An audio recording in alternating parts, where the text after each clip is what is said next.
Well, hey guys, welcome to my live review of Generations the Legacy. Today, let's talk about some few characters because I have a I have a lot really. I have a lot of characters that I wanna talk about today. Let's start with Fikile. So you remember when I said Fikile can overreact? Well, that's what she did. The whole episode yesterday, this woman overreacted about Tracy and Mazwi. I feel like Lucy did not help the situation. Uh, she was literally pouring gasoline on top of the fire, Vicky can overreact and think the worst, you know. For example, when she noticed that Mazwi did not have any messages and it was like all the messages were deleted and the chat history was not there, she immediately went to the wrong place. Oh, he's hiding something. He might be cheating on me with Tracy. Oh, God, Fikile, calm down. Husa. Okay, let your emotion not control you. You are literally letting your emotions control the way you act. And if Mazwi finds out that you have been investigating him for a relationship that is not even happening, he might just break up with you. Knowing how Mazwi can react as well, I think he's not gonna like what Fikile is doing right now. Um, on top of that, Fikile went to Lucy obviously for help, and Lucy did her thing. She hired, is it Yesta or Yesta? Yesta to follow Mazwi, and his situation did not help him because Yesta followed him to a restaurant where he met up with Tracy, and it appeared like they were having dinner, a romantic dinner, which is not the truth, obviously, but it appeared like it. And Yesta was taking photos of Tracy and uh, Mazwi. God, I just feel so sorry for Mazwi. As much as I hate his character and dislike how he treats other people, I mean, in this situation, he's innocent. He's not really doing anything, wrong, because Tracy and Margie have a professional pentatonic relationship. No, not pentatonic. You know what I mean? Um, it's not romantic. It's just co-workers, boss, and employee.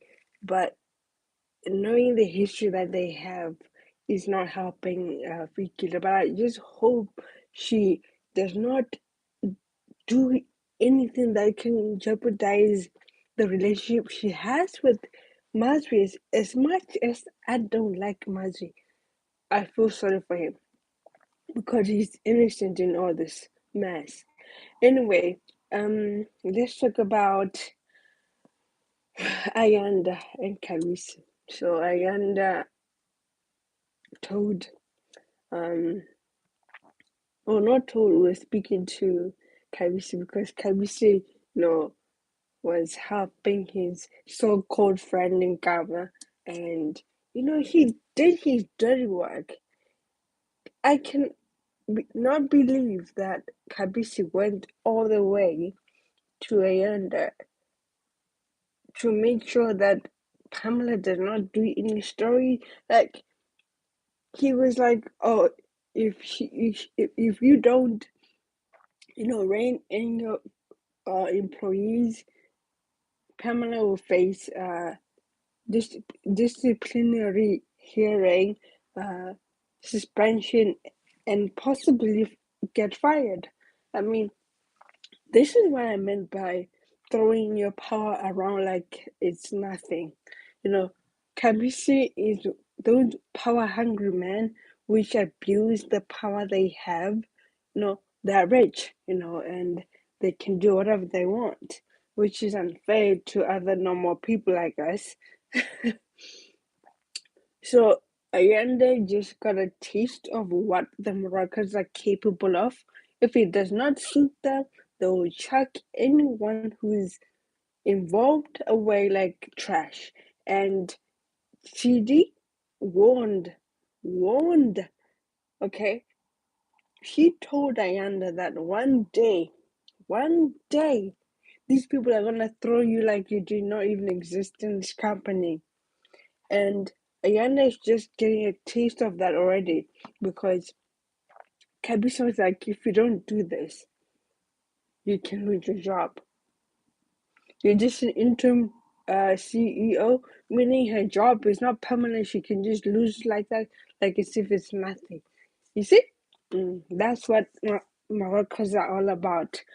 Throwing anyone under the bus like they did never, ever, ever exist. I did touch on Nkaba, but obviously Nkaba has given Pamela what is it? A restraining order, sorry. Yeah, a restraining order. Oh my God. I did not see that coming. I'll be honest with you guys, I did not see that coming. I never thought that Nkaba would actually go to the cops and ask for a restraining order, but I do understand because in terms of this situation and this storyline, Nkaba seems to be actually innocent to an extent. Like, I don't know if he's fully innocent, but it looks like that's where the storyline is going because Sian's death is not really linked to Nkaba right now.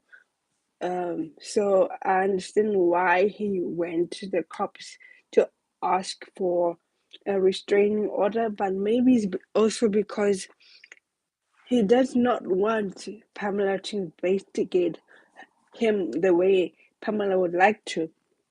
So Pamela was shocked because Malenga came to her apartment, sorry, to her apartment to give her the restraining order papers. She literally tore them like they were nothing.